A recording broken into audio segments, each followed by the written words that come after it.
Juan Pablo, muy buenas tardes en Argentina. ¿Cómo estás? Muy bien, buenas tardes Juan, buenos días a todos por allá por Perú. Muchas gracias nuevamente por haber aceptado. Este, eh, eh, yo sé que en tu presentación, que a mí particularmente me encanta el tema que vas a desarrollar, lo vas a hacer conjuntamente con el licenciado Nehuen Otero, ¿no? Van a desarrollarla en dos partes.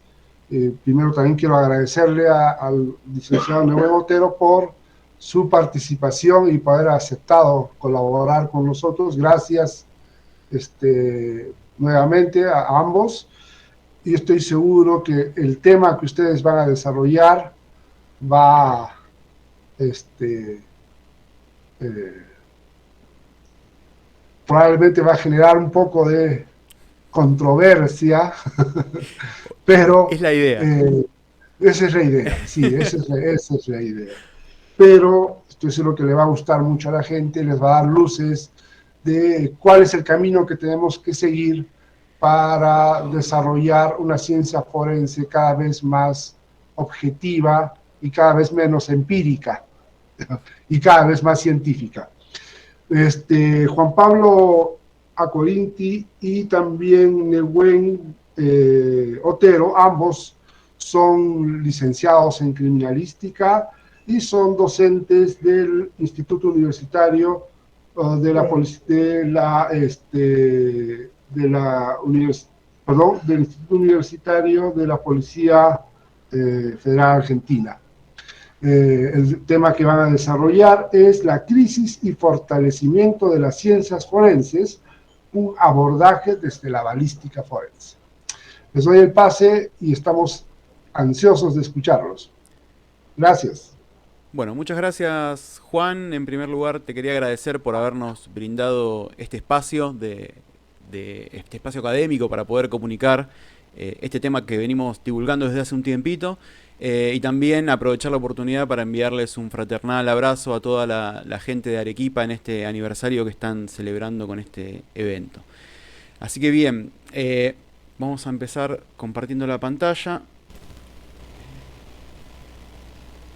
Ustedes me dirán ahí si pueden ver correctamente la presentación.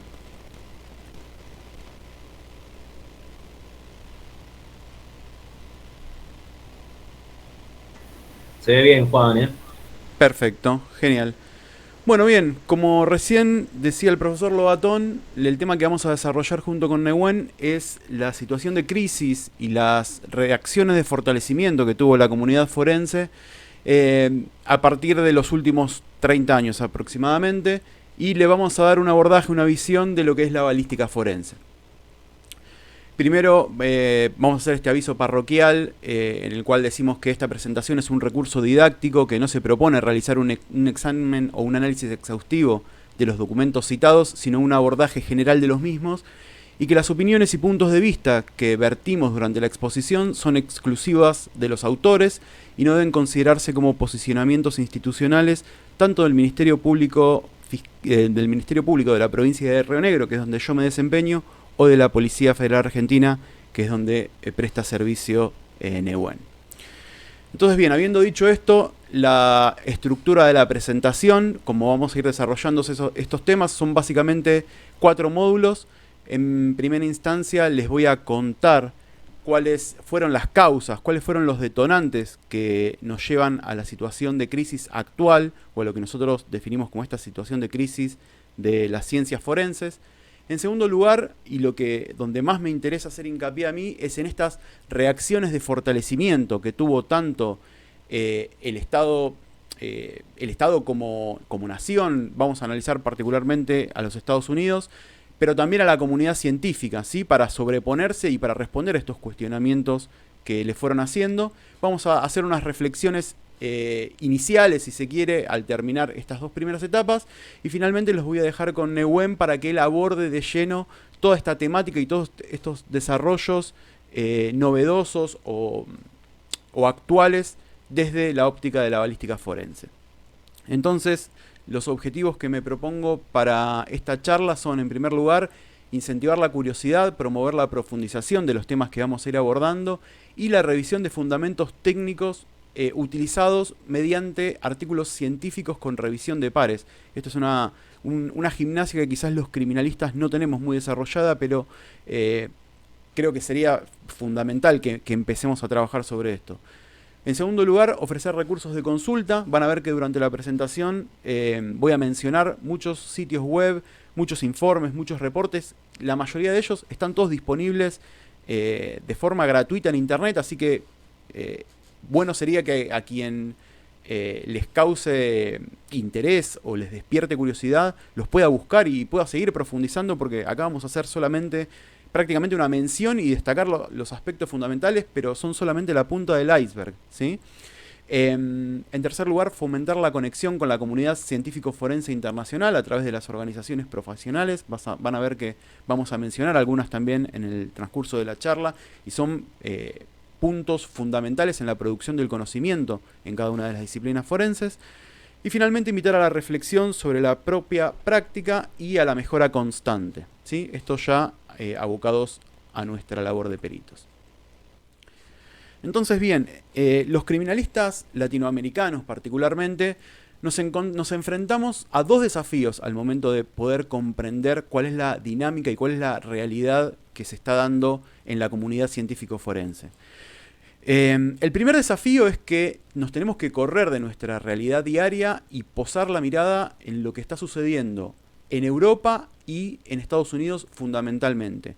Si bien en estas dos regiones se dan dinámicas distintas que avanzan en distintos sentidos o con distintos objetivos intermedios, existe tensión y existen desarrollos en las dos áreas, tanto en Europa como en Estados Unidos. Nosotros nos vamos a enfocar particularmente en Estados Unidos.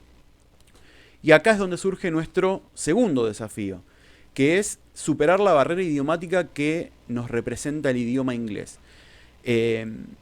Nos guste o no nos guste, los adelantos científicos y la ciencia se expresa en inglés. Entonces tenemos que tratar de superar esta barrera y de acceder a la información, como les digo, novedosa, reciente y más confiable, ¿sí? Si hacemos una búsqueda de journals, la mayoría de todos aquellos que publican temas relacionados con las ciencias forenses se encuentran en inglés. Por suerte, hoy tenemos algunas... A ver, no sé si está... Sí, tenemos algunas herramientas que nos permiten sortear esta dificultad que nos representa el inglés, ¿sí? Ya sea a través de traductores en línea, como por ejemplo el DeepL o el traductor de Google. Son herramientas que a nosotros nos permiten, aunque sea, tener unos primeros abordajes a esta información científica publicada en inglés. Entonces, bien, una vez que logramos superar esta barrera idiomática, ¿por qué decimos que las ciencias forenses atraviesan una crisis? Bueno, básicamente si hacemos una búsqueda rápida en Google nos vamos a encontrar con un montón de artículos que nos hablan, tanto científicos como periodísticos, que nos hablan de fallas en la identificación de armas de fuego, que nos cuestionan el principio de unicidad que por tanto tiempo defendimos los criminalistas, que nos hablan de que los paradigmas están mal, de que hay un cambio de paradigma, llamados a aplicación de ciencia en las ciencias forenses, una gran diversidad de cuestionamientos, ¿sí? La pregunta es cómo llegamos a esta situación, por qué comenzaron a realizarse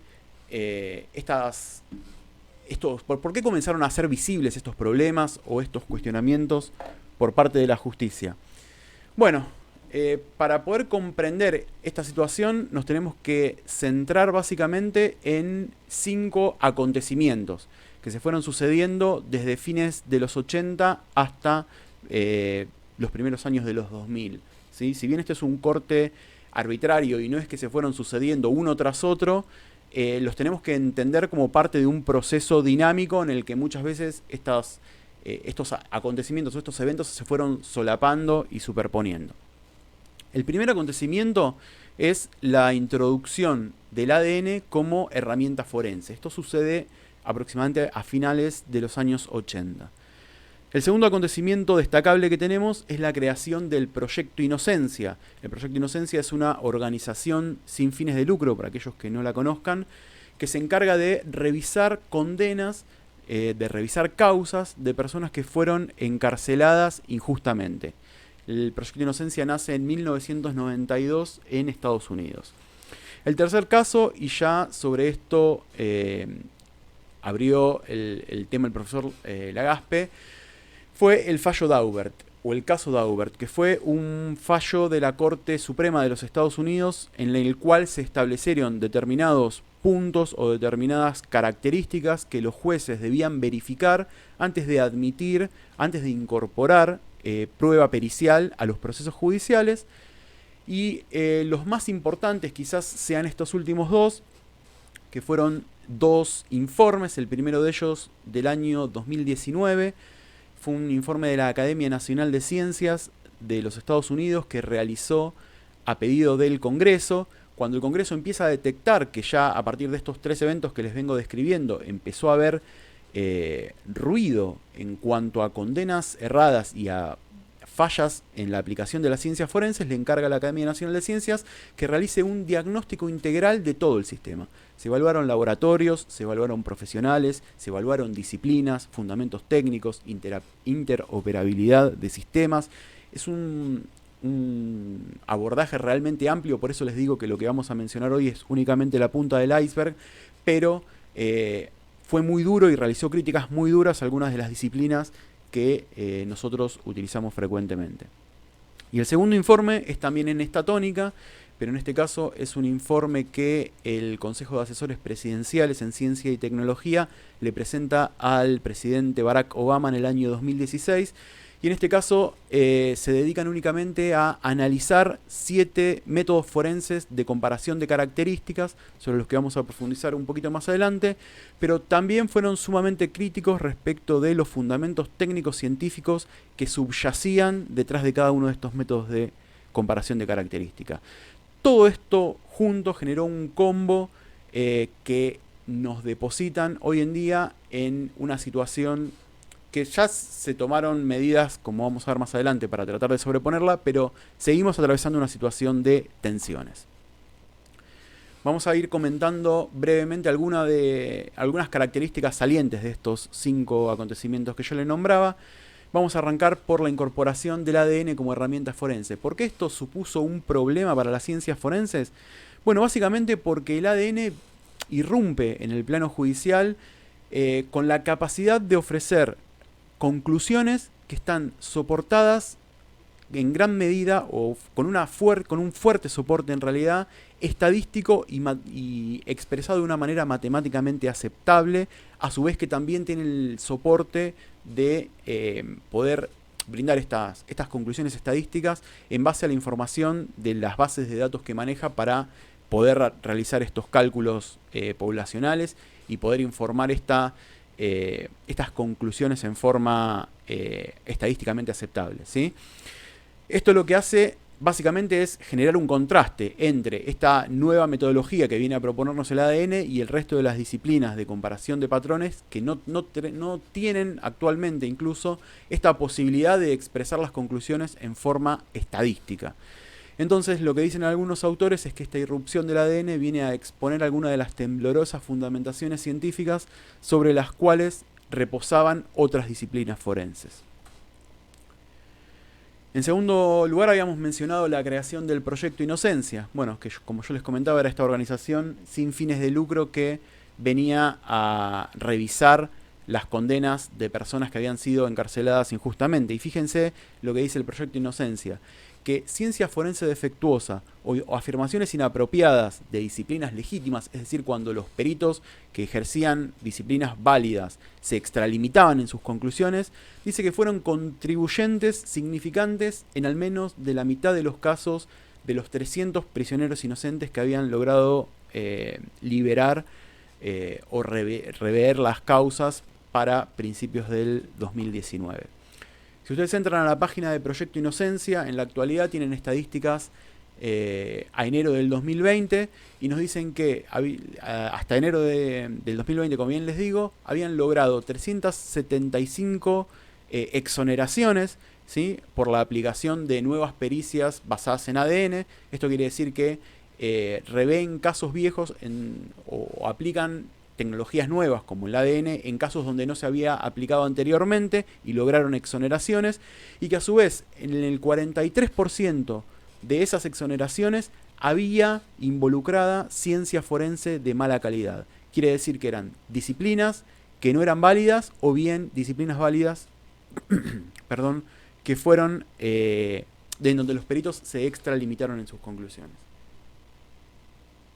Para quienes les interese conocer más sobre el tema, les recomiendo la serie The Innocence Files, que está en Netflix y abordan varios de estos temas, incluso en los cuales había ciencia forense defectuosa.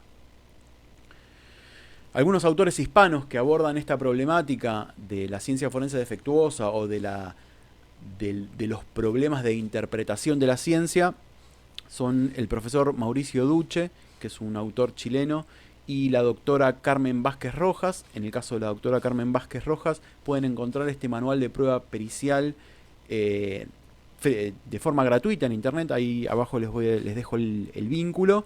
Y estos dos instrumentos creo que tienen material muy importante para que nosotros los peritos tengamos en cuenta, más allá de que ellos proponen una visión desde el punto de vista jurídico. Es material que es sumamente interesante para que veamos nosotros. Bueno, el punto número 3 es el caso Daubert, o este fallo Daubert, que en el cual nos adentró hace un ratito el profesor Legaspe. El fallo Daubert lo que hace, o lo que hizo en realidad, como les comenté al principio, es brindarle, la Corte Suprema de los Estados Unidos le propone a los jueces 5 puntos que deben verificar antes de considerar admisible la prueba pericial en juicio. ¿Sí? Hasta este momento, hasta 1993, se venían manejando con la doctrina Frey, en la cual únicamente los jueces requerían que la técnica o teoría que se intentaba introducir, o la pericia que se intentaba introducir, tuviera únicamente aceptación por parte de la comunidad científica relevante, pero a partir del caso Daubert se incrementan los filtros a los que debe someter la prueba el juez, y son estos 5 puntos. Cada juez debería corroborar antes de incorporar prueba pericial al proceso, en el primer lugar, que esa metodología o teoría puede ser y haya sido probada. En segundo lugar, que la metodología o teoría haya sido sometida a revisión de pares y publicación. Esto es algo, como les decía al principio, que en la criminalística latinoamericana con lo que no estamos muy familiarizados. En tercer lugar, que se conozca el error existente o potencial de la metodología o teoría que se está intentando introducir. En el punto número 4 es la existencia y el cumplimiento de estándares de procedimientos. Esto también es una crítica que hace la Academia Nacional de Ciencias. Ya vamos a ver la existencia de protocolos para que esa prueba o que ese ensayo pueda ser repetible y reproducible. Ya lo aborda en 1993 el fallo Daubert.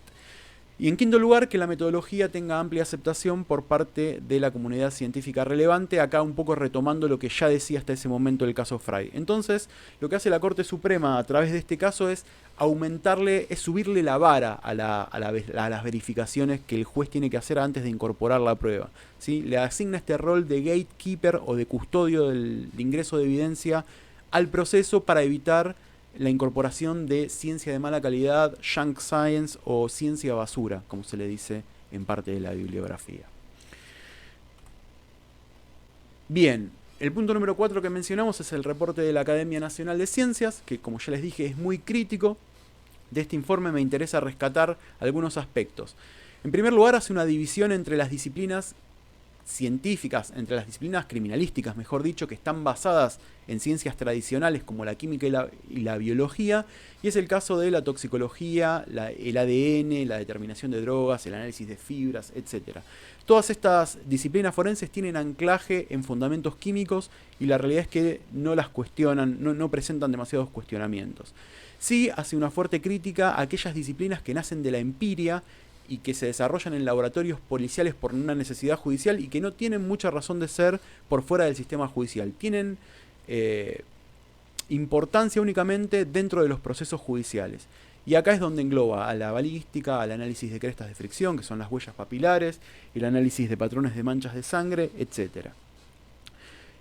Una afirmación importante que hace este reporte, o una observación importante, es que las pruebas de idoneidad a las que fueron sometidas los peritos manifiestan o demuestran de que existen errores en estas disciplinas, a pesar de que los peritos declaran que las disciplinas son 100% certeras. Esto es una costumbre que existe en varias disciplinas, o al menos yo lo he detectado en varias disciplinas acá en Argentina, y lo que viene a decirnos la Academia Nacional de Ciencia es que estas afirmaciones 100% certeras no coinciden con las pruebas de idoneidad a las cuales se sometieron los peritos.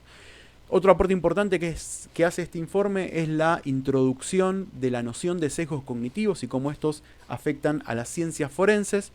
Y también menciona esto de la falta de estándares. Plantea que hay una inconsistencia incluso entre laboratorios y entre practicantes forenses que al no seguir métodos establecidos o protocolos establecidos llegan a resultados diferentes analizando las mismas pruebas o las mismas muestras, y esto lo atribuye a la falta de estándares unificados y de formas de trabajo y de procedimientos que sean consistentes entre profesionales y entre laboratorios.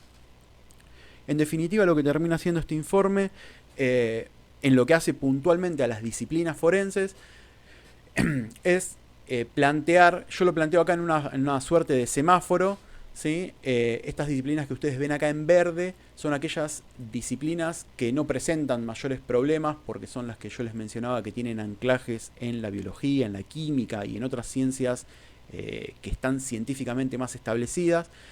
Respecto de las que están en amarillo, lo que plantea el reporte es que tienen alguna lógica de aplicación, es decir, que lo que proponen estas disciplinas tiene algún argumento, pero no está lo suficientemente validado de forma científica a través de estudios de investigación y de publicación como para considerarlas fiables, ¿sí? Es decir, lo que plantea es la necesidad de incrementar el desarrollo y la investigación en estas que están en amarillo.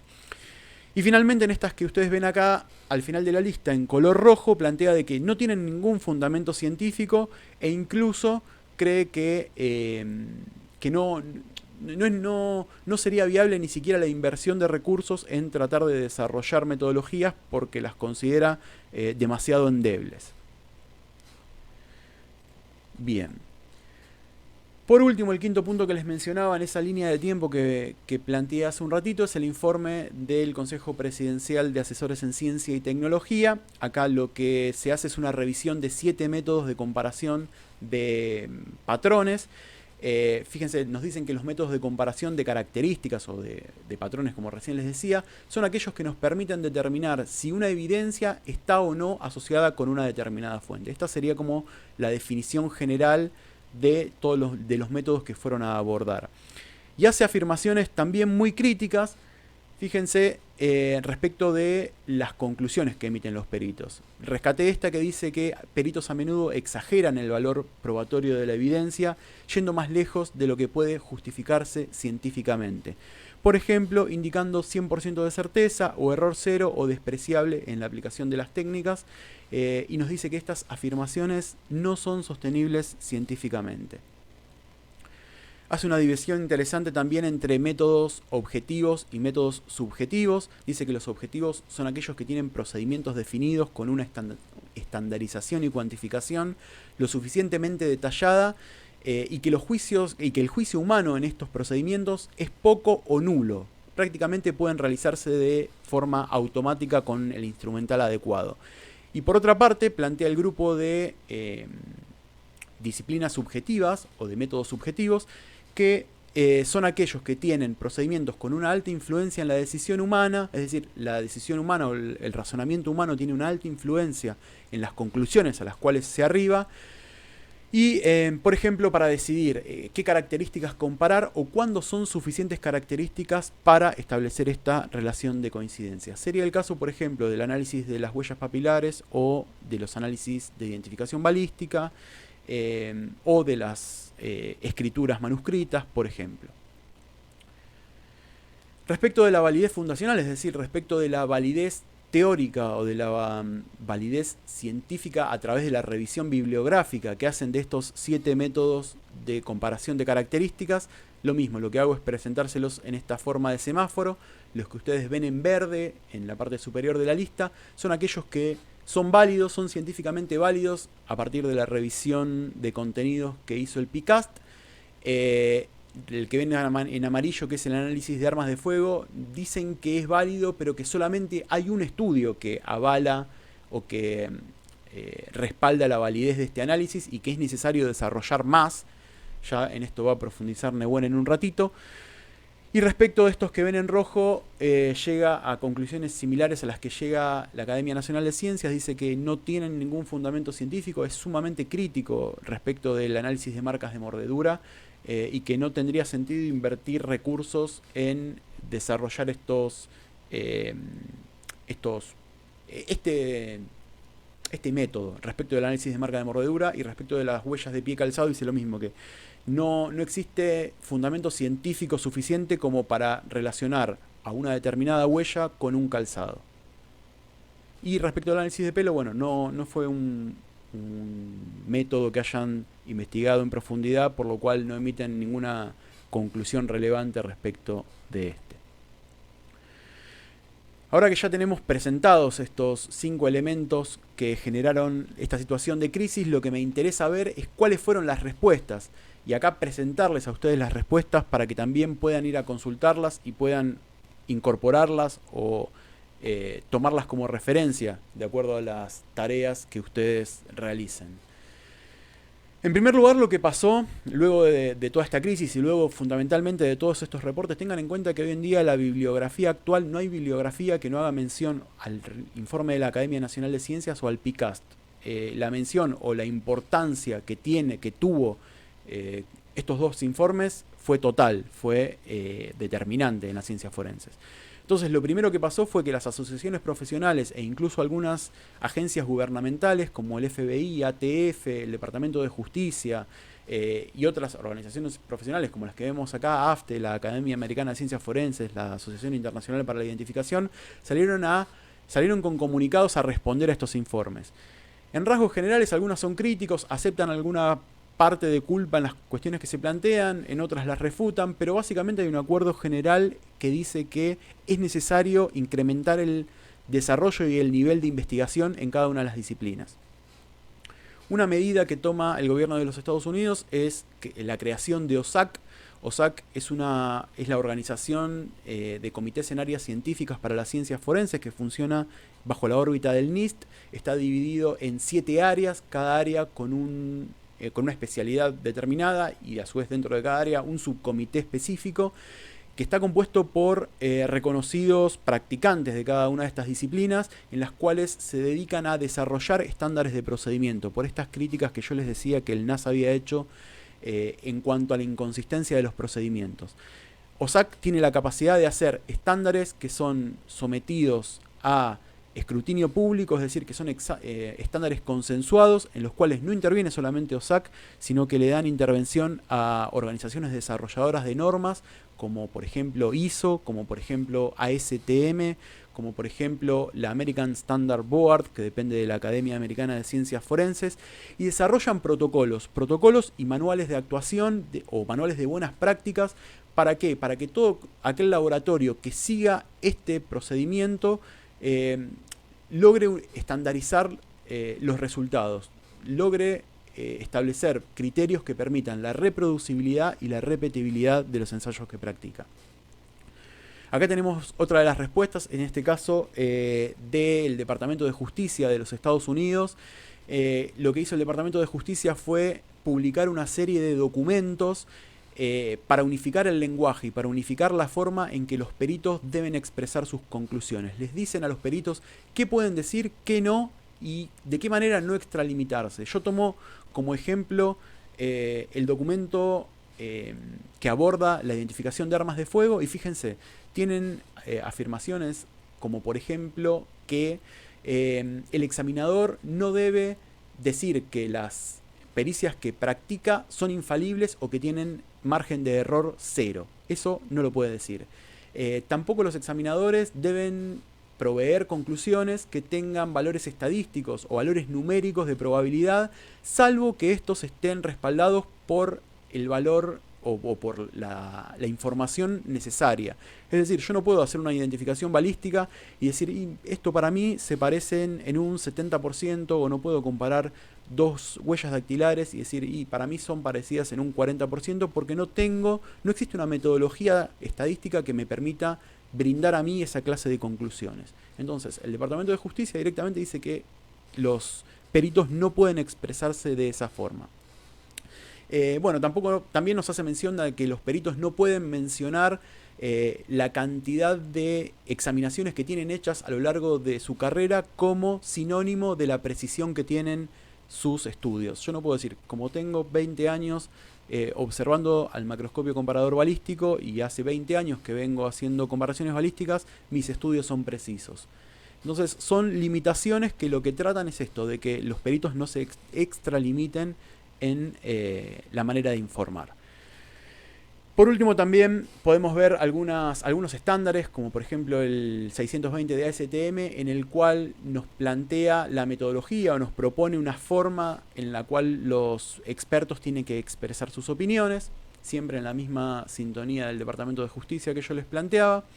Por otro lado, las organizaciones profesionales han emitido o han construido glosarios. ¿Para qué? Para que todos los para que exista una uniformidad en la cual los peritos nos referimos, hacemos referencia a determinados términos, es decir, que hablemos todos el mismo idioma.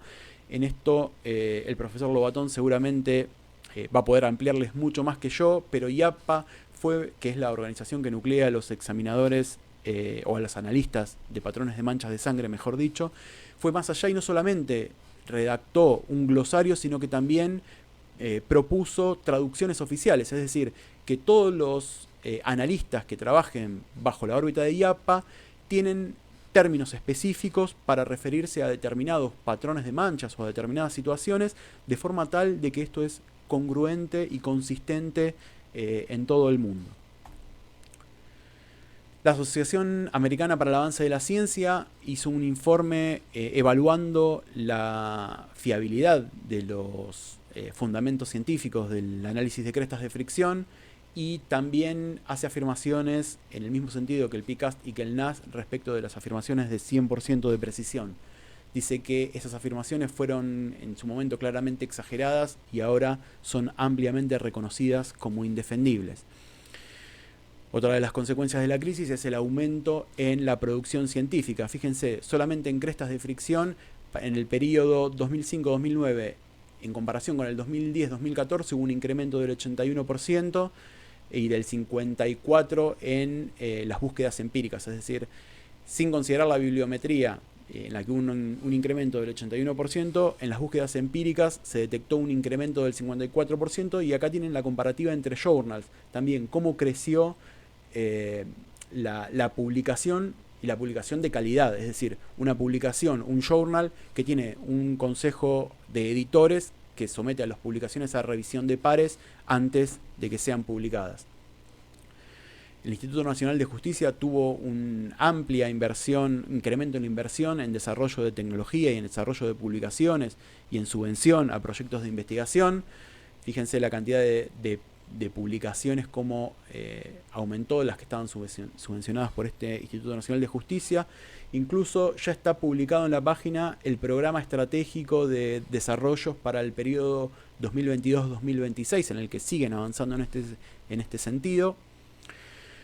Este Instituto Nacional de Justicia también publicó un manual de huellas dactilares. Este está en español, se puede bajar de forma gratuita de la página, en donde ya se empieza a hablar de programas de garantía de calidad, de pruebas de competencia, de pruebas de competencias ciegas a los que hay que someter a los examinadores para medir el desarrollo.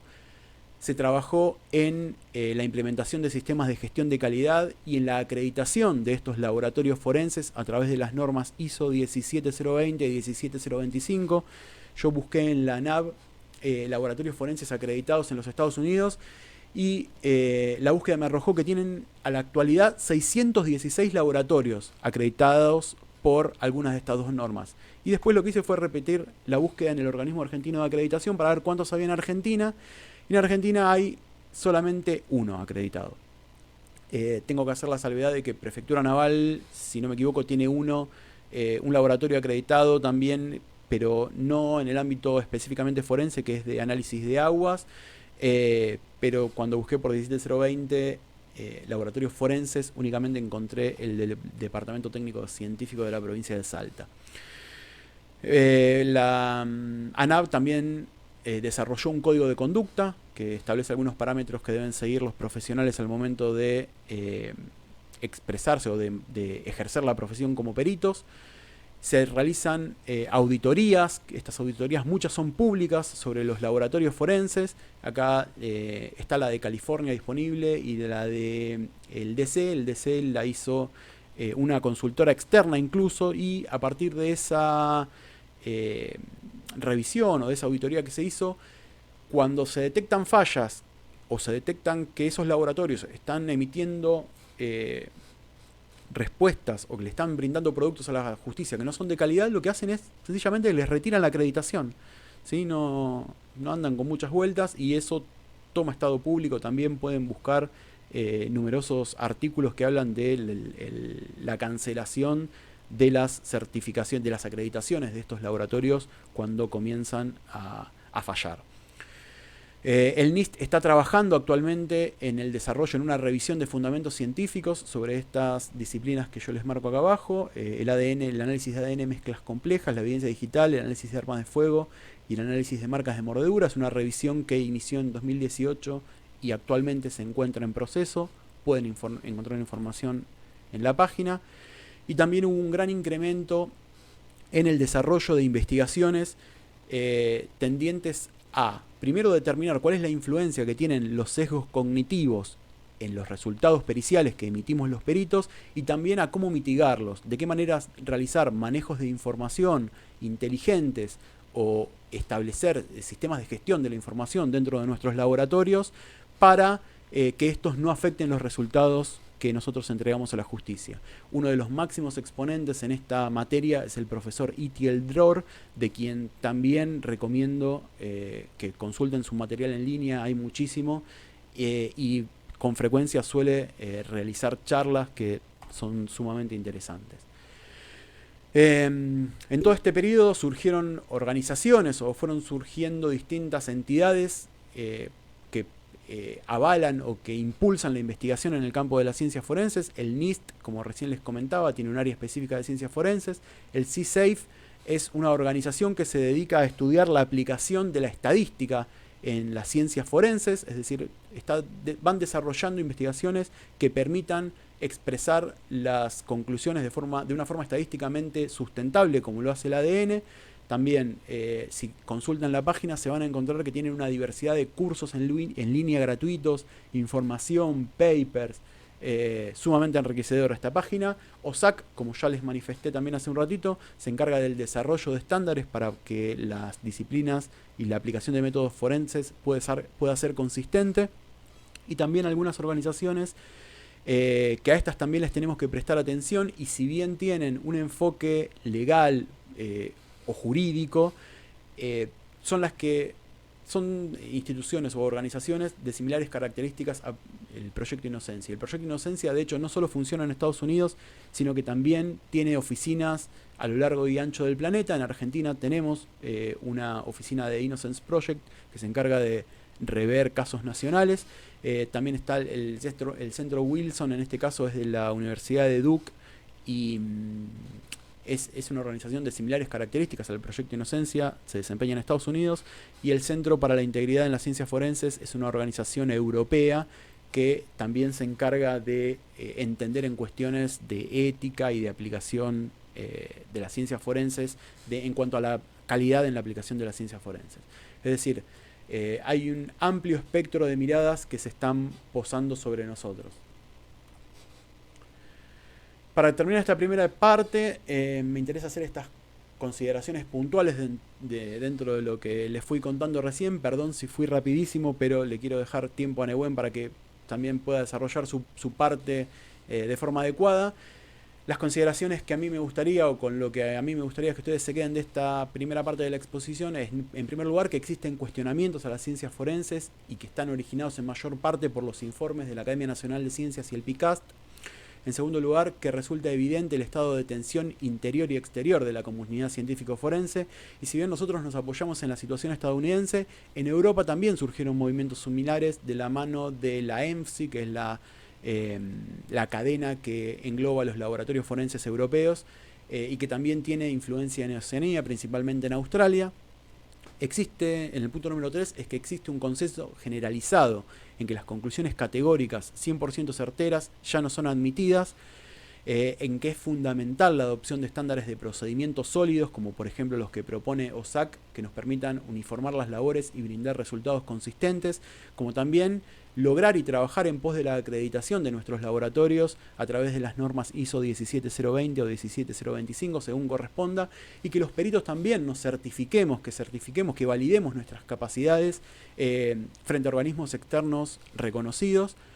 Es preciso considerar la implicancia de los sesgos cognitivos en la labor criminalística e implementar medidas para mitigarlos, por ejemplo, a través de sistemas de gestión de la información como el LSW, este lo propone el profesor Dror. Es imperioso empaparse de la dinámica de las ciencias forenses y mantenerse actualizado, fundamentalmente a través del acercamiento a las asociaciones profesionales y el acceso a los journals científicos. Yo acá les menciono algunas asociaciones profesionales y algunos journals científicos como el Forensic Science Internacional, el Journal of Forensic Science, Science and Justice, el Journal of Forensic Identification, el Journal científico de AFTE también en cuanto a balística forense, o el Journal de IAPA respecto del análisis de patrones de manchas de sangre. En el punto número 7, que debemos ser exigentes con la calidad de las fuentes de información que consultamos e incorporar la dinámica de las ciencias más consolidadas en cuanto a la investigación, la revisión de pares y la publicación. Y finalmente, que los abogados vienen haciéndose eco de estos conflictos que está atravesando las ciencias forenses y que no va a pasar mucho tiempo antes de que empiecen a cuestionarnos en estos aspectos. Finalmente, quiero cerrar con esta frase del doctor Broardel, que dice que si la ley te ha hecho científico, mantente como un hombre de ciencia, no tienes víctimas que vengar, ni culpables o inocentes que condenar o salvar, simplemente debes brindar testimonio dentro de los límites de la ciencia. Ahora sí, les agradezco por la atención, perdón por la velocidad a la que fui, pero bueno, los dejo con Nehuen Otero, que sí se va a abocar de lleno a la parte balística. No sé si se me escucha bien ahí, Juan. Yo te escucho perfecto. Bien, vamos a ver, te molesto un segundo más a ver si se ve bien el tema de la presentación.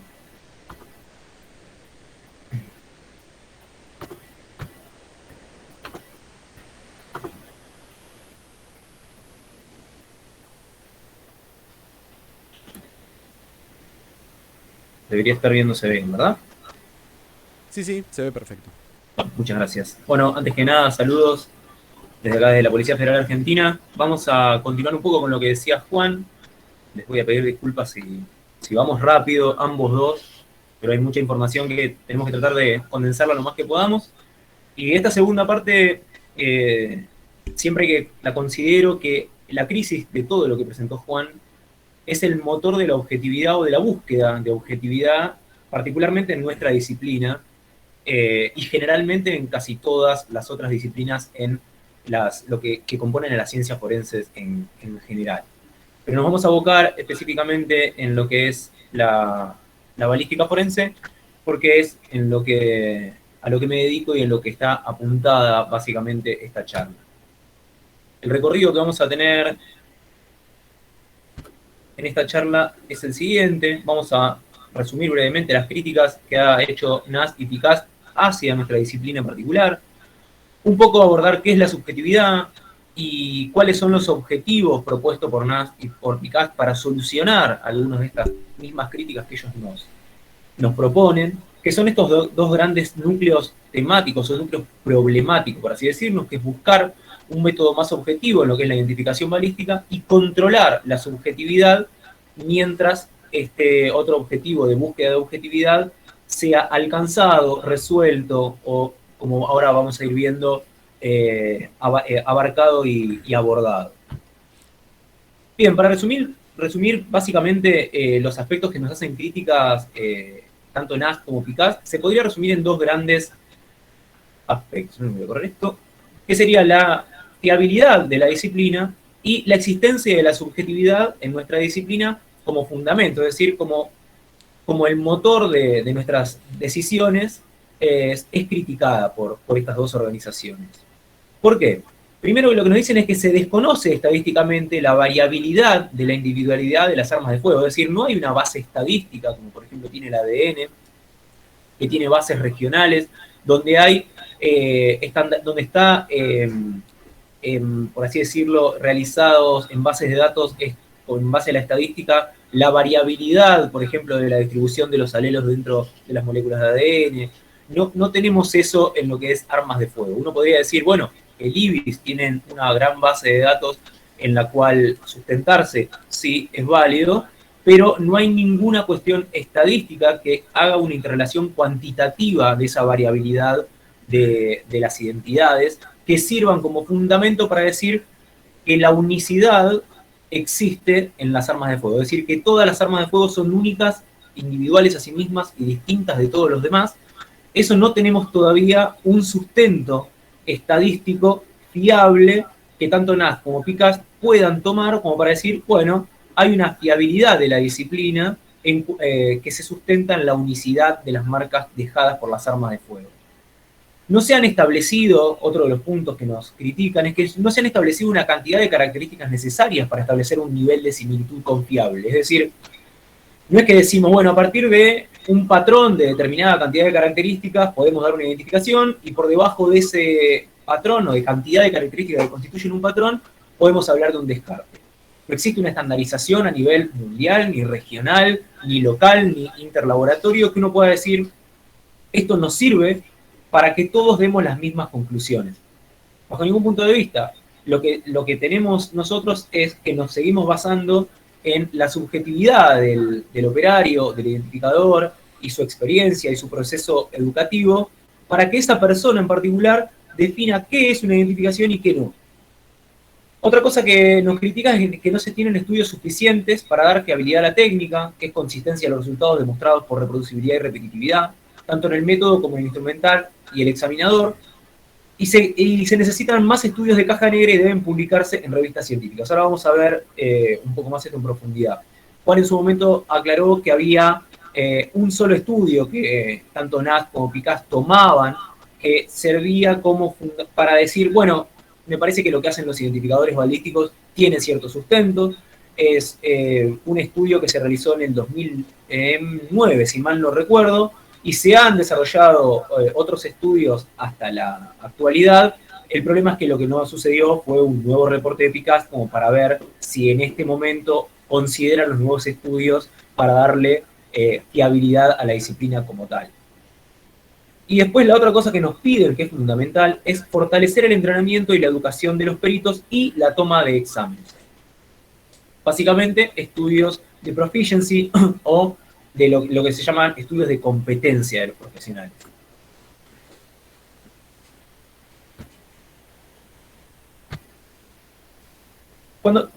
Me gustaría plantear qué es esto de hablar de la subjetividad en la disciplina. Cuando uno sigue pasando el día de hoy, habla sobre, le pregunta a estudiantes, incluso dentro del Instituto Universitario de la Policía Federal, ¿qué creen ustedes sobre la identificación balística? ¿Es un método objetivo o un método subjetivo? La respuesta automática que tenemos, casi defensiva, por así decirlo, es, no, nosotros somos ciencia, somos objetivos en cada cosa que decimos. Y la realidad es que esto no es así. Como bien ya abordó Juan, hay una gran diferencia entre las cosas objetivas y subjetivas. Cuando uno habla de un método subjetivo de análisis en lo que es ciencia forense, en realidad en cualquier estudio donde la subjetividad prima, son aquellos donde el juicio del examinador es significante, quiere decir donde la decisión de las identificaciones pasa por el perito particular, por este perito en particular.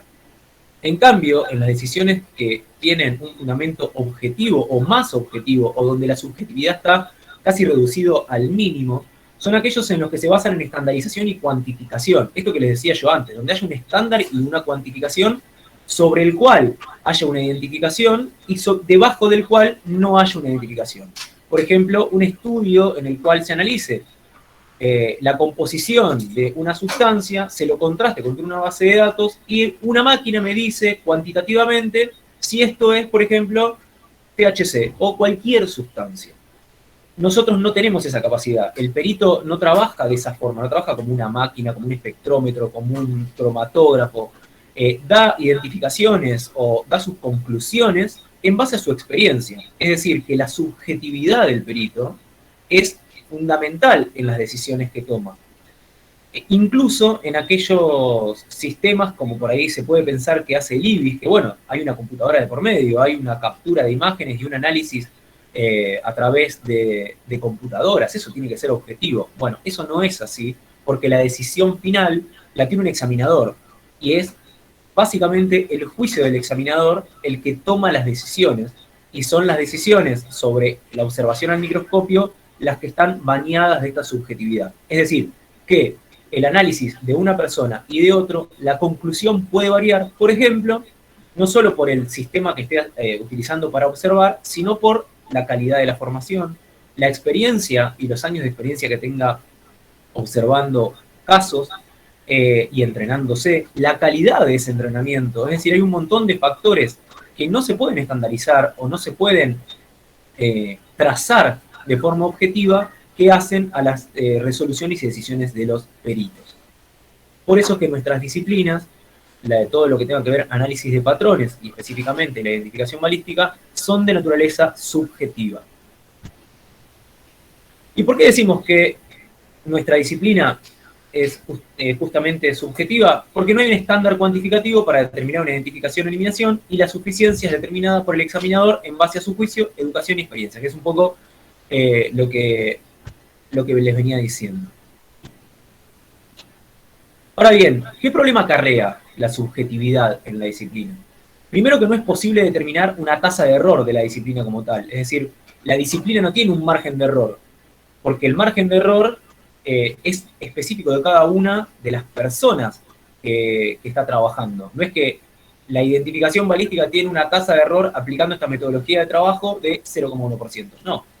Yo puedo tener un 0,1% de error y otra persona que recién comienza o que tiene nulos conocimientos, pocos conocimientos, o que incluso tiene más experiencia que yo, tampoco le garantiza que tenga menos o más tasa de error que yo. Hay que justamente tomarle un test y ver cuánto se equivoca esa persona. Por ende, la disciplina no me puede ofrecer una tasa de error fiable para cada una de las experiencias o para cada uno de los análisis periciales que realiza.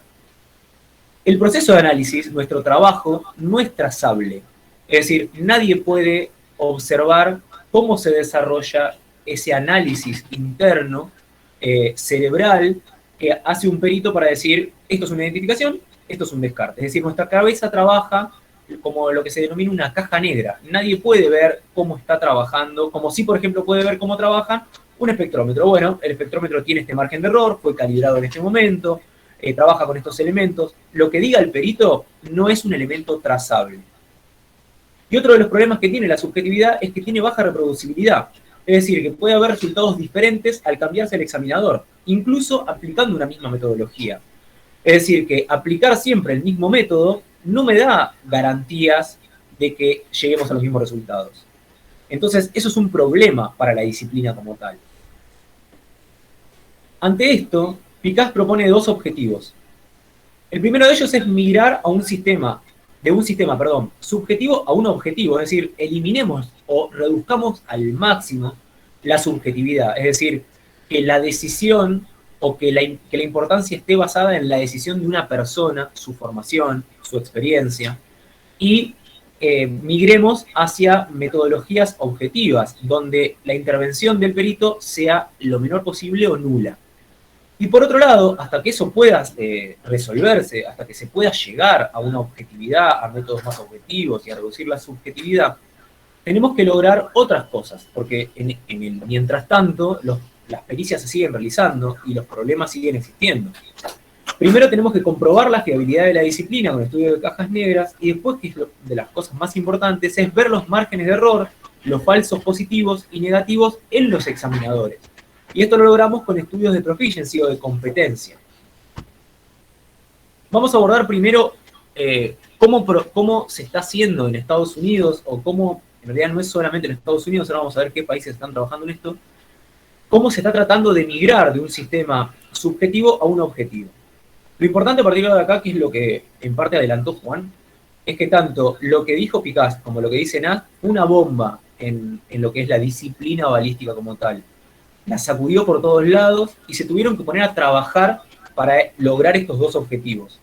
Migrar a un sistema objetivo y para hacer un control de la subjetividad en los peritos, es decir, un control de calidad de esas conclusiones subjetivas hasta que esto sea logrado. Nadie, ninguna, por así decirlo, organismo se lo tomó a chiste lo que dijo Nast y lo que dice Picasso. Y se pusieron a trabajar en resolver estos dos grandes problemas que tenemos respecto de la subjetividad y la objetividad. Es decir, de lograr una objetividad y de controlar la subjetividad.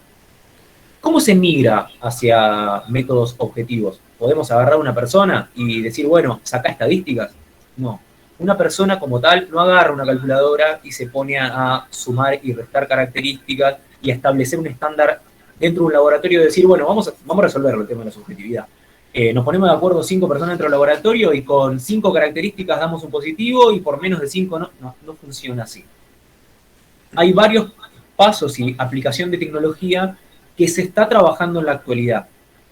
El primero de ellos es la adquisición de microtopografías tanto de vainas como proyectiles, es decir, adquirir a través de métodos microtopográficos las imperfecciones que deja el cañón en los proyectiles y las vainas en lo que es la cápsula fulminante a través de su espaldón, del oído, del percutor y de todas las piezas que interaccionan y que no viene a cuento desarrollarlas todas porque son por demás conocidas. Pero básicamente lo que van a hacer estos sistemas es hacer una adquisición 3D microtopográfica de las características que nosotros utilizamos para individualizar tanto vainas como proyectiles. ¿Qué se hace con eso? El segundo paso es hacer una cuantificación de esas características, tanto en vainas como en proyectiles.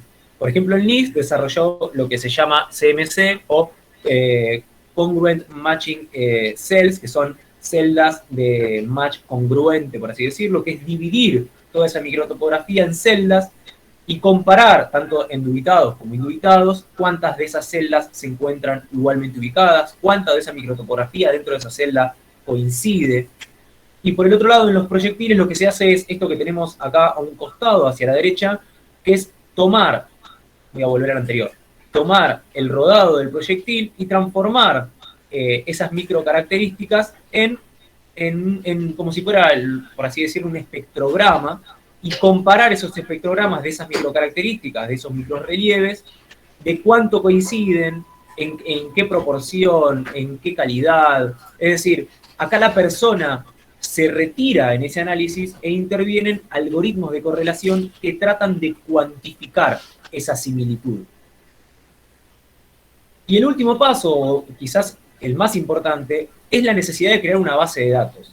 Es decir, no nos podemos quedar solamente con la adquisición 3D, la cuantificación de esas microcaracterísticas y esa comparación realizada por un sistema automático, sino que debemos crear una base de datos contra la cual hacer un análisis para poder decir, bueno, este arma de fuego que yo le identifiqué, estas vainas de que levanté el lugar del hecho con este arma de fuego, el sistema me está diciendo que se parecen entre sí. Pero a su vez necesito ofrecer lo que se llama likelihood ratio o índice de similitud, contrastándolo contra una base de datos que yo tenga de armas del mismo marca y modelo o similares métodos de fabricación, para que me pueda decir, bueno, la posibilidad de repetitividad de estas características en este universo dado es de tanto en tantos millones o tanto porcentaje o la probabilidad es en estos números estandarizados y estadísticos. Es decir, lo que estamos haciendo acá es quitar lo más que podemos al observador y basar en capturas 3D, algoritmos de correlación y bases de datos estandarizadas y regionalizadas para poder dar un número final, como trabaja, por ejemplo, el LR del ADN. Es decir, quitar el principio de identificación que da una persona a basarlo en cuestiones numéricas por procesos mucho más trazables como captura 3D, algoritmos y bases de datos. La búsqueda de objetividad se está abordando desde el 2016 para acá, ha explotado la cantidad de publicaciones, acá hay algunas de ellas, que del 2017 al 2020 hay un montón que pueden buscar tanto en el Forensic Science como pueden buscar en el FSI, hay un montón de publicaciones, acá les dejo algunas de ellas, donde establecen metodologías de trabajo, donde establecen estándares, donde se establecen distintos tipos de microtopógrafos, distintos tipos de algoritmos, pero todos apuntando hacia el mismo lugar. Una captura 3D, un algoritmo y una necesidad de una base de datos. ¿Qué es importante de esto? Que podemos resumir acá.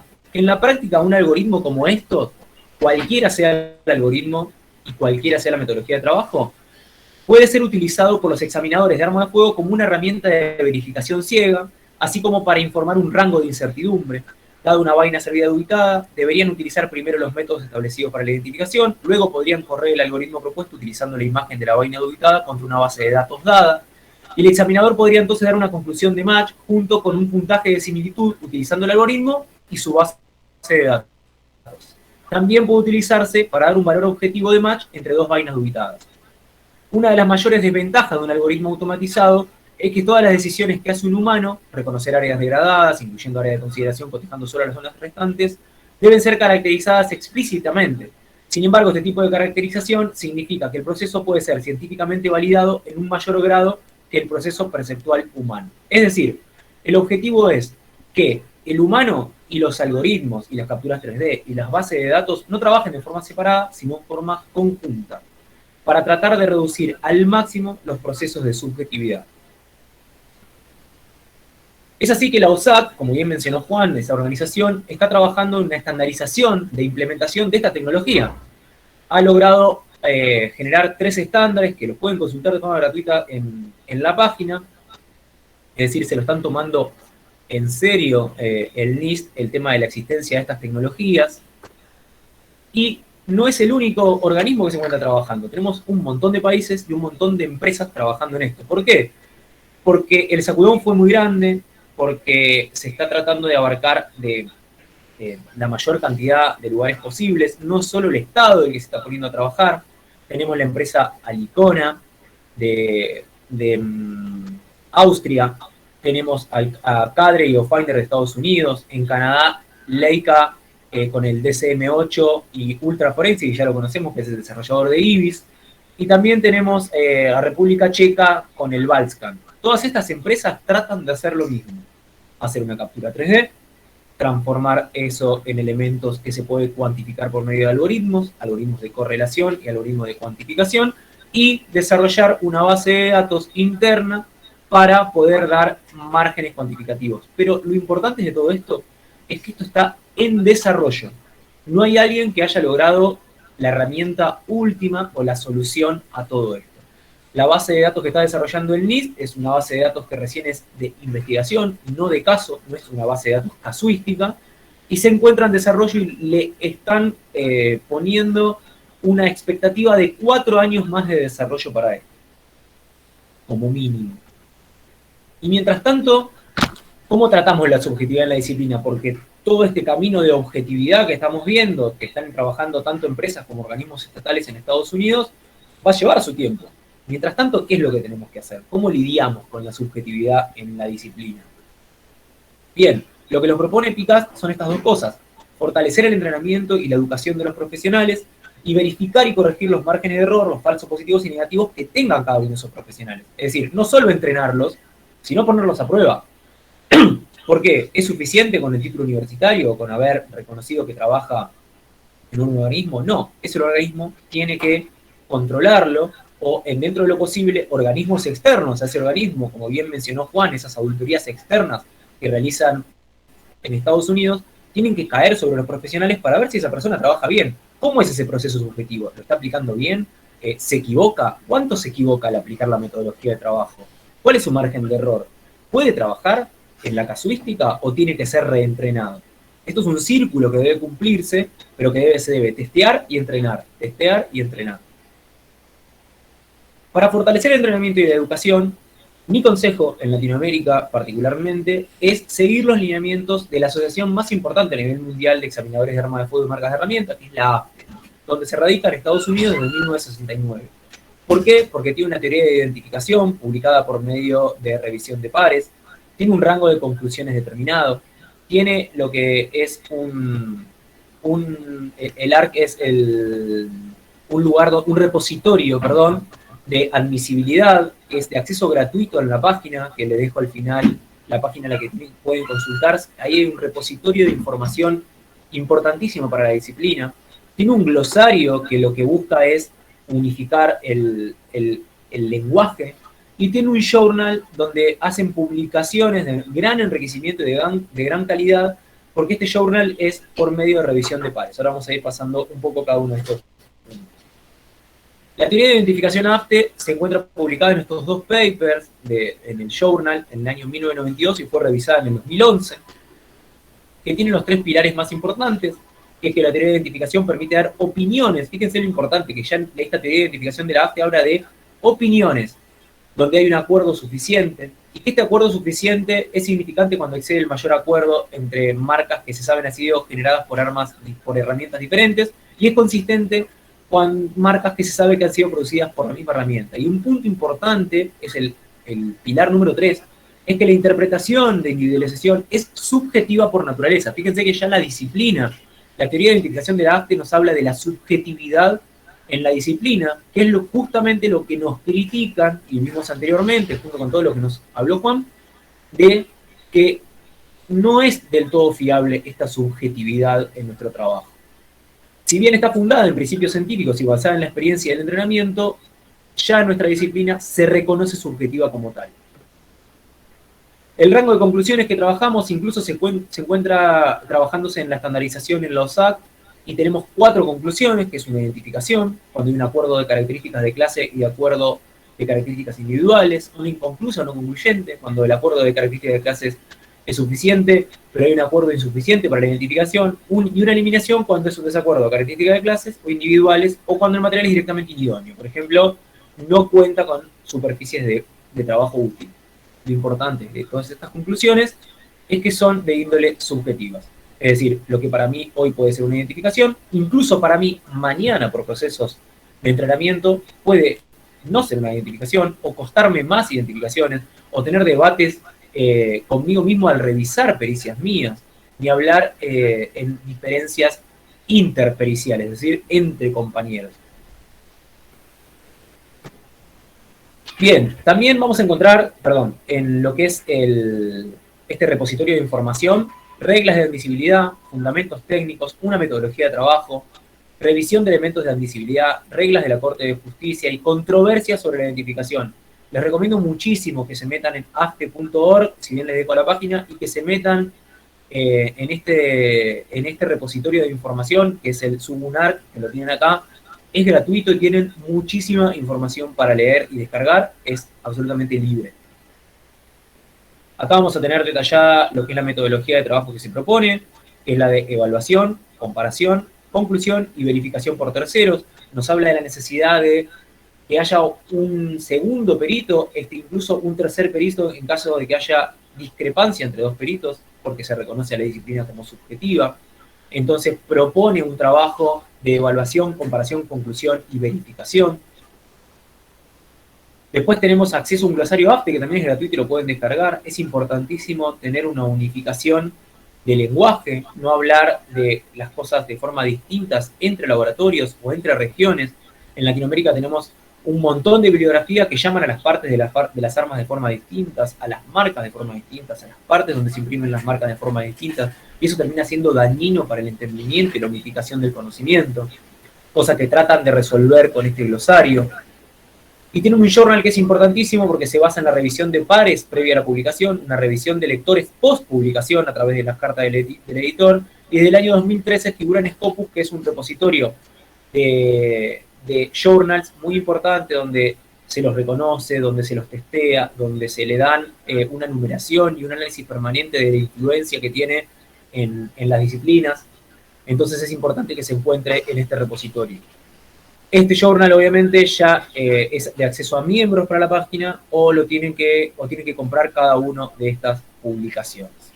Pero es importante acudir a esta información y no a cualquier otra información que podemos encontrar en un montón de revistas que se encuentran hoy en Latinoamérica, pero que no son revistas científicas, sino que son revistas de divulgación. ¿Por qué? Porque no tiene una revisión de pares como sí tiene el Journal de la AFTE. También existe un manual que lo pueden encontrar en internet, que si bien se encuentra desactualizado porque el nuevo no está libre, es un manual de entrenamiento, que más allá de que esté desactualizado, es muy importante seguirlo y verlo, donde nos da alineamientos de cómo entrenar a una persona desde cero o un perito, a qué exámenes someterlos, qué información es necesaria. Para abarcar cada información también está la información teórica que necesita leer. Es muy importante que lo leamos, que lo tengamos en cuenta para nuestros peritos y para nuestros colegas. Ahora bien, una vez que todo este proceso de entrenamiento y lineamientos que da la AFTE son seguidos, y insto a que lo hagan, es necesario verificar y corregir márgenes de error, falsos positivos y negativos. ¿Cómo se hace esto? Con pruebas de competencia o proficiency test, que se basan en el principio de caja negra y el doble ciego. ¿Qué quiere decir? Que no importa cómo piensa la persona, sino los resultados que arroja en función del material a lo que le exponga. Los estudios de caja negra evalúan la precisión de las conclusiones de los examinadores sin considerar cómo llegaron a ellas. Es decir, tengo los resultados, los tiene un examinador, se los da a otro examinador, y después los resultados que emiten es verificado por otra persona. Por eso se llama estándar de doble ciego. Ni el que revisa, ni el que rinde, ni el que está rindiendo estas pruebas, sabe ni quién lo va a verificar, ni cómo lo va a verificar, ni sabe los resultados, pero los resultados constan, obviamente, en una verificación de examinación. ¿Y qué demuestran? Demuestran si un examinador es capaz de discernir con precisión marcas de un mismo origen y marcas de distinto origen y con qué frecuencia se equivoca. En base a estos resultados se puede decir, bueno, esta persona no tiene competencias para trabajar. Su subjetividad y su método intrínseco de trabajo no cumple con los requisitos mínimos para poder ser aplicado en casos o en casuística real. Hay empresas acreditadas por la ANAB que toman estos proficiency y en el caso de la balística toman proficiency e interlaboratorio. En el caso de balística tenemos lo que es la CTS y lo que es la Forensic Assurance. Estas dos empresas se puede contratar sus servicios, se contratan sus exámenes, creo que valen un promedio entre las dos empresas de unos $350 por persona. Se trabajan en lo que es conocimiento y habilidades, conocimientos teóricos y habilidades prácticas, las envían por correo y se verifican y se devuelve un resultado que le van a decir básicamente, usted puede trabajar, usted no puede trabajar en caso real.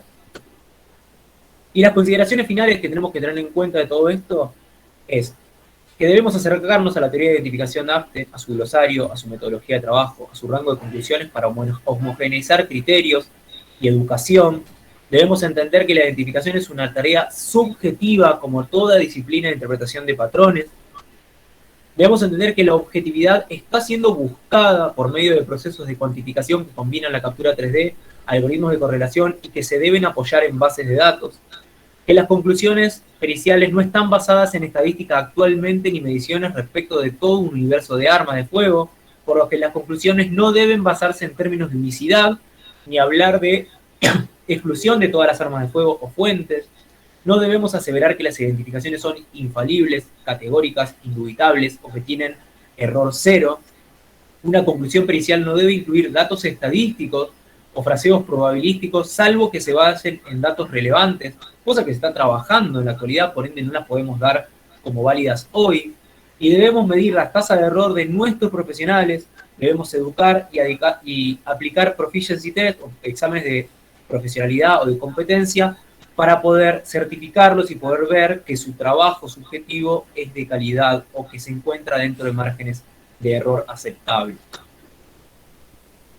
Como último le dejo las referencias, lecturas a futuro, todas las páginas web sobre las que se basó este trabajo y a las que pueden acceder de forma gratuita. Y le dejo nuestros contactos para cualquier consulta, para profundizar en el material. Les pido disculpas si Fui muy rápido, pero traté de meterlo lo más velozmente posible. Dejo abierto a las palabras de Juan o de Lobatón para que den el cierre y les agradezco mucho por la atención. Muy bien, primeramente muy sorprendido nuevamente con la presentación de Juan y Nehuen. Estoy seguro que si bien es cierto, esta presentación la han abordado de un enfoque desde la balística forense, pero sin ningún problema podemos aplicarlo en tema de manchas de sangre, microscopía forense, toxicología, dactiloscopía, etcétera, etcétera. O sea, han hecho un abordaje muy holístico del problema que realmente ahorita estamos afrontando, sobre todo en Latinoamérica, los que nos dedicamos al trabajo en las ciencias forenses. Y el tema crítico de la barrera idiomática. Todos creemos y todavía seguimos revisando autores de hace 50 años porque estaban escritas en español y no hemos salido de esa literatura y de esas publicaciones. Realmente no me queda más que felicitarlos. Ustedes son un punto lo veo a ustedes muy jóvenes y nos dan esperanza de que hay un punto de partida para cambiar esto. Ya, dice no tan jóvenes, ¿no? Son jóvenes en realidad. Pero nos dan la posibilidad de creer de que a partir de jóvenes como ustedes vamos a cambiar esta criminalística empírica y la vamos a convertir realmente en una criminalística científica y objetiva. Estoy seguro que van a haber preguntas, estoy seguro que nos van a desbordar las preguntas, porque para mí el tema que ustedes plantean es impactante, es interesante. Bueno, no sé si se adecua a lo que ustedes han presentado acá. Tania Cárdenas Vilca nos pregunta, ¿creen que se podría iniciar estudios para validar científicamente el estudio de mordeduras? ¿Hay leyes criminalísticas y por dónde se puede iniciar? Estoy seguro que lo mismo que ustedes han hablado sobre aplicado al tema de la balística lo podrían de repente fácilmente extrapolar al tema de las pericias de mordeduras o de identificación de mordeduras, ¿no? A ver, alguien que de repente pueda votar al respecto. Respecto del análisis de mordedura, el NIST actualmente está desarrollando un estudio de bibliografía e incluso con la ABFO, que es la asociación que concentra a los odontólogos forenses estadounidenses. Si bien la realidad es que el PCAST y el NAST fueron bastante lapidarios en cuanto a las conclusiones, porque incluso esos informes hacen referencia a que los odontólogos forenses no podían ni siquiera ponerse de acuerdo sobre si sobre una marca que se les exponía eran o no eran provenientes de una mordedura humana. Sin embargo, a pesar de esos informes negativos, el NIST sigue trabajando en investigar y en desarrollar si esa clase de estudios tiene o no fundamento científico o si se puede lograr el fundamento científico. La realidad es que yo no sé si se puede lograr o no, pero sí sé que están trabajando en eso. Sí, fue evidente esto presentado en el documental de Proyecto Inocencia, ¿no? Sobre varios casos de errores groseros, sobre todo en el tema de identificación de marcas de mordida. Exactamente, sí, sí. Sí, gracias, Juan. Nehuen tocó un tema que me parece muy importante, la migración, ¿no? de criterios subjetivos a criterios objetivos, bueno, en el tema de la balística, pero esto debería darse en todas las ciencias forenses. Establecer, por ejemplo, en el tema de manchas de sangre, se han empezado a establecer criterios ya no subjetivos, sino validados o orientados hacia identificación de características propiamente morfológicas para la identificación de patrones de manchas de sangre. Así tenemos la propuesta de Philippe Esperanza de Francia en el tema del sistema taxonómico, ¿no? Y eso es lo que debemos empezar a hacer, empezar a trabajar de manera que lo que parece ahora imposible a veces en algunos casos, como el tema de marcas de mordida, por ejemplo, en algún momento va a poder ser factible o viable migrar hacia generación de procedimientos objetivos. Nehuen ha mencionado que el camino no es fácil, hay toda una serie de procedimientos que hay que desarrollar. Yo creo que de repente nos puedes ampliar en ese tema, Nehuen, por favor. Sí, es importante varias cosas.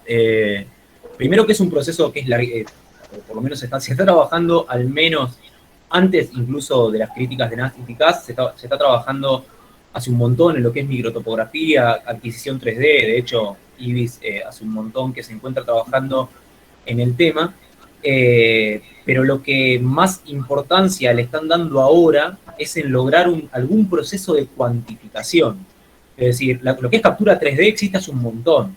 Lo que se está tratando de hacer ahora es de generar algoritmos que trabajen en un auxilio de que le permita al perito decir, bueno, ¿cuánto se parece esta superficie, esto que yo estoy diciendo que son? Yo doy una identificación. Bueno, esto que decía Juan, yo no te puedo decir cuánto se parece esto a esto. Bueno, que lo haga un algoritmo, que el algoritmo me diga cuánto se parece esto a esto, y a su vez que contraste contra una base de datos enorme de armas de fuego similares, de la misma marca, del mismo modelo, con el mismo proceso de fabricación, que esté nutrida de una enorme cantidad de muestras de cada una de esas armas, que la contraste contra eso y me diga, bueno, además de que estas dos cosas se parecen muchísimo, supongamos, vamos a suponer, que su microtopografía se parece en un 80%, la vaina indubitada A contra la vaina testigo que obtuve de esta pistola, bueno, perfecto. Además de que se parecen en un 80% sus microtopografías, ¿hay alguna otra arma de fuego en este universo, en esta base de datos, que marque parecido?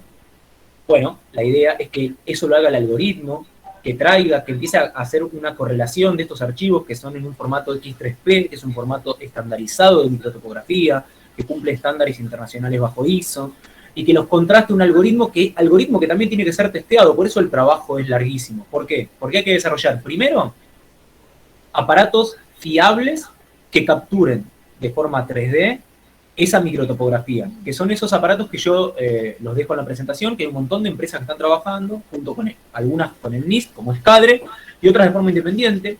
Una vez que se logra hacer una buena captura 3D, hay una buena exportación del formato X3P, hay que trabajar sobre los algoritmos de correlación, estos algoritmos que descomponen esa microtopografía y que trabajan en esta correlación. Hay que ponerlos a prueba, hay que educarlos como toda inteligencia artificial, y después hay que ponerlos a prueba contra una base de datos de investigación, y después contra una base de datos casuística, y después hay que trabajar sobre hacerlo fallar. Es decir, agarrar un dispositivo de estos, cualquiera sea de todos los que se están trabajando, y buscar la falla.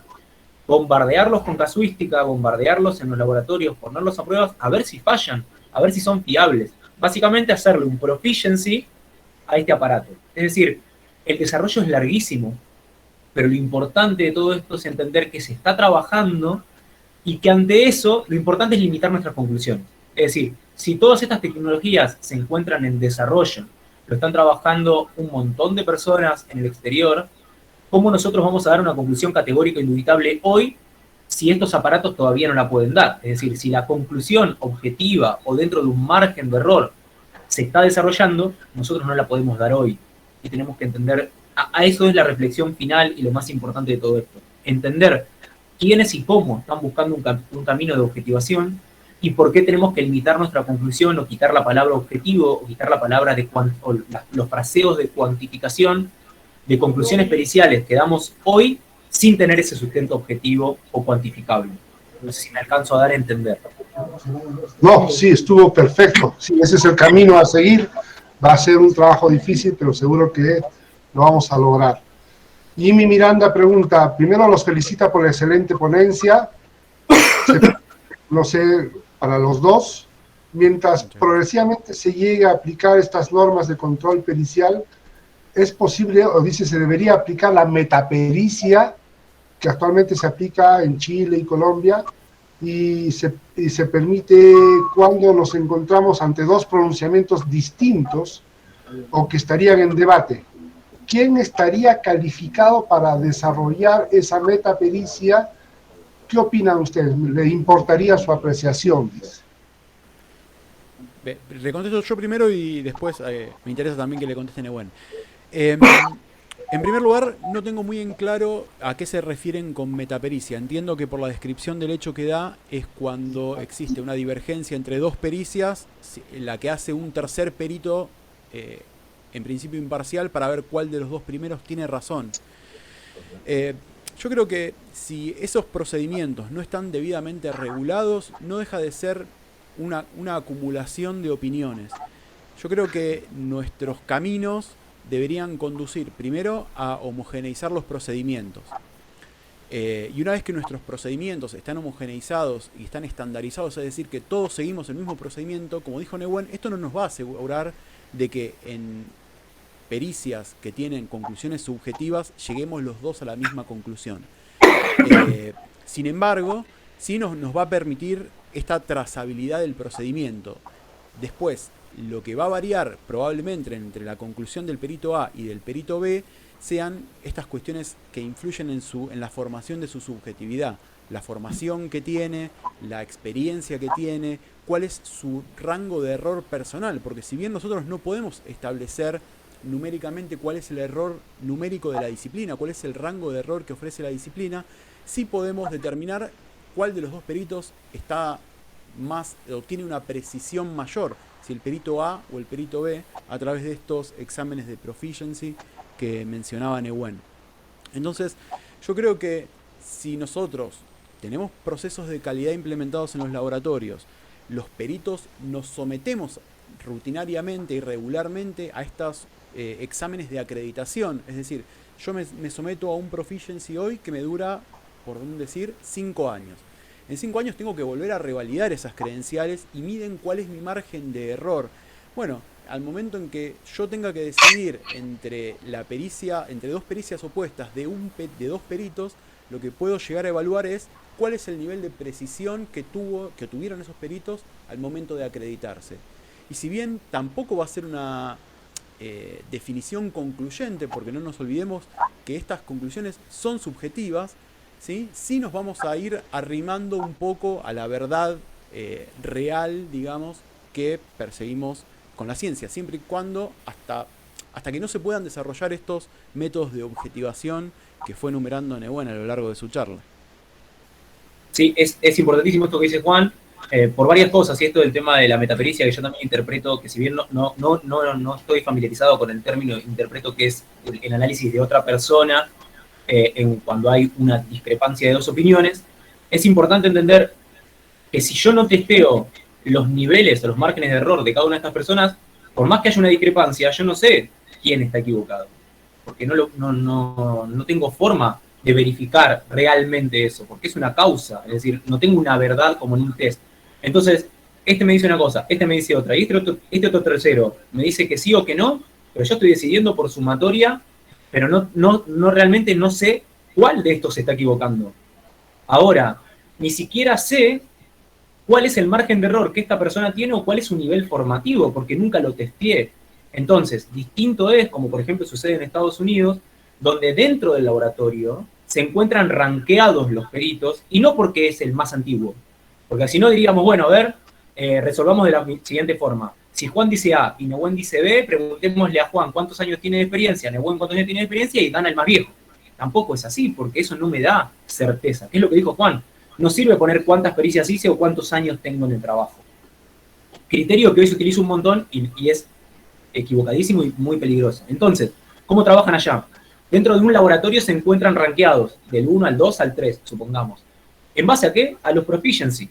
¿En base a qué? A los exámenes que dan. Entonces, la opinión de uno es revisada por el del mayor nivel, sale una pericia firmada en conjunto, y si hay una segunda, otras opiniones, lo que se verifican son justamente estos niveles de formación, estos márgenes de error que tienen estas subjetividades. Es decir, ya que todos somos subjetivos, y no te puedo garantizar la objetividad en este caso en particular, mínimamente te puedo decir que Nehuen se equivoca 5 de cada 10 veces y Juan se equivoca 2 de cada 10 veces. Es decisión del juez creerle más a uno que a otro en función de los exámenes que se le fueron tomados. Pero algo tengo que medir, porque si solamente voy a hacer opinión 1 Opinión 2 diferente, opinión 3, se la sumo a la opinión que coincida y ese es el resultado pericial, y ninguna de esas opiniones, ninguno de los que están dando una opinión, están testeados, están medidos de alguna forma, es como que, bueno, sumamos sí más sí y listo. Es una identificación. No más no es una exclusión. Y eso es como que intrazable, por así decirlo. Ok, muchas gracias por su respuesta. Nuevamente muy agradecido por su participación y estamos muy agradecidos. Estoy seguro que en un tiempo muy próximo no solamente los vamos a tener vía virtual, espero tenerlos y conocerlos en persona. Un abrazo y muchas gracias. Felicitaciones. Ambos. Gracias a ustedes por el espacio. Muchas gracias por el espacio, Juan, y bueno, ojalá que pueda darse ese encuentro presencial. Quedamos a disposición, ya Nehuen les brindó nuestros contactos. En lo que necesiten, acá nos van a encontrar. Muchísimas gracias por el espacio y felicitaciones por este nuevo aniversario una vez más. Un abrazo para ustedes, muchas gracias. Buenas tardes. Adiós.